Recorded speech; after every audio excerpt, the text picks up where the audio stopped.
യേശുവിൽ ഏറ്റവും സ്നേഹമുള്ള പ്രിയ ദൈവമക്കളെ, ആണ്ടുവട്ടത്തിന്റെ 32ാമത്തെ ഞായറാഴ്ച ഇന്ന് ഏറെ അർത്ഥസമ്പുഷ്ടമായ തിരുവചനങ്ങളിലൂടെ തിരുസഭ മാതാവ് നമ്മെ യഥാർത്ഥ ദേവാലയത്തിന്റെ ആത്മീയതയിലേക്ക് നയിക്കുന്നു.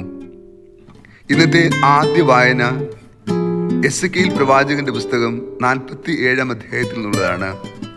അവിടെ ദേവാലയത്തിന്റെ ദർശനവും ബലിപീഠത്തിന്റെ അവസ്ഥയും എപ്രകാരമാണ് ദേവാലയത്തിൽ ദൈവത്തിന്റെ മഹത്വം അടങ്ങിയിരിക്കുന്നതെന്ന് നമ്മെ പഠിപ്പിക്കുന്നുണ്ട്.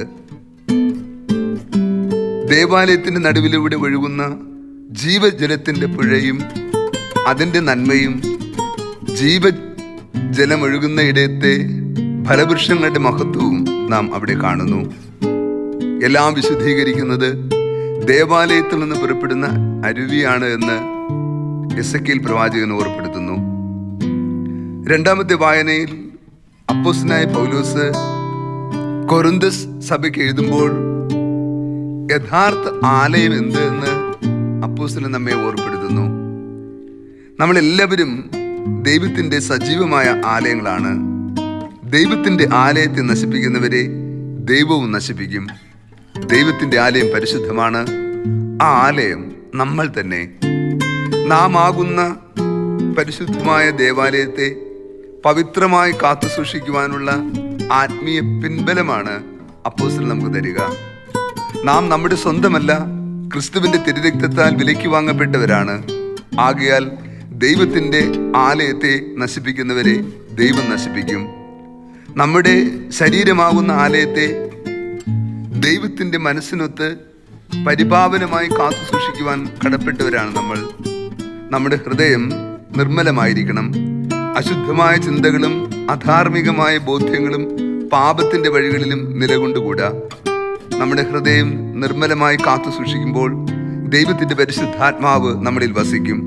അല്ലെങ്കിൽ ദുർചിന്തകളും പരസംഗം, കൊലപാതകം, വ്യഭിചാരം, ദുരാഗ്രഹം, വഞ്ചന, ഭോഗാസക്തി, അസൂയ, ഭൂഷണം, അഹങ്കാരം, മൂഢത എന്നീ പാപങ്ങൾ നമ്മളിൽ അധിവസിക്കുകയും നമ്മൾ ദൈവത്തിന്റെ മനസ്സിൽ നിന്ന് അകന്നുപോയി തിന്മയുടെയും പാപത്തിന്റെയും ബന്ധനത്തിൽ ആയിപ്പോവുകയും ചെയ്യും. സുവിശേഷത്തിലൂടെ യേശു ദേവാലയത്തെ വിശദീകരിക്കുന്ന സംഭവമാണ് നമ്മൾ കാണുക. എൻ്റെ ആലയം സകല മനുഷ്യർക്കും വേണ്ടിയുള്ള പ്രാർത്ഥന ആലയം എന്ന് വിളിക്കപ്പെടും. നിങ്ങൾ അതിനെ കവർച്ചക്കാരുടെ ഗുഹയാക്കരുത്. ദൈവത്തിന്റെ പരിശുദ്ധമായ ആലയത്തെ പ്രതിയുള്ള തീഷ്ണതയാൽ ജ്വലിച്ചുകൊണ്ട് യേശു വലിയ കോപത്തോടെ കയ്യിൽ ചാട്ടവാറുമേന്തി ദേവാലയത്തിൽ നടന്ന കച്ചവട മനസ്സിനെ പുറത്താക്കുകയാണ്. സത്യത്തിൽ ക്രിസ്തുവിന്റെ മനസ്സിന് ഇണങ്ങിയ പ്രവൃത്തിയാണോ എന്ന് നാം സംശയിക്കുന്ന കാര്യമാണ് ഇന്നത്തെ സുവിശേഷം. യേശു എപ്പോഴും വളരെ സൗമ്യതയോടും ശാന്തതയോടും സമാധാനത്തോടും കൂടിയാണ് ദൈവജനത്തോട് സംസാരിച്ചിരുന്നത്. എന്നാൽ ദേവാലയത്തെ അശുദ്ധമാക്കിയപ്പോൾ ക്രിസ്തു കോപാകുലനാകുന്നു.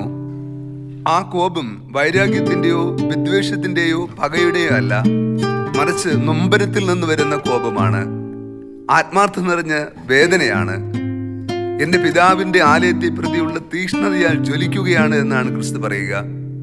പ്രിയ ദൈവമക്കളെ, നാം ആകുന്ന സഭയെ, നാം ആകുന്ന ദേവാലയത്തെ പരിശുദ്ധവും നിർമ്മലമായി നാം കാത്തു സൂക്ഷിക്കുന്നില്ലെങ്കിൽ സ്വർഗം നമ്മെ പ്രതി വേദനിക്കുന്ന നൊമ്പരപ്പെടുന്ന അനുഭവം ഇന്നത്തെ സുവിശേഷത്തിലൂടെ യേശു പറയുന്നു.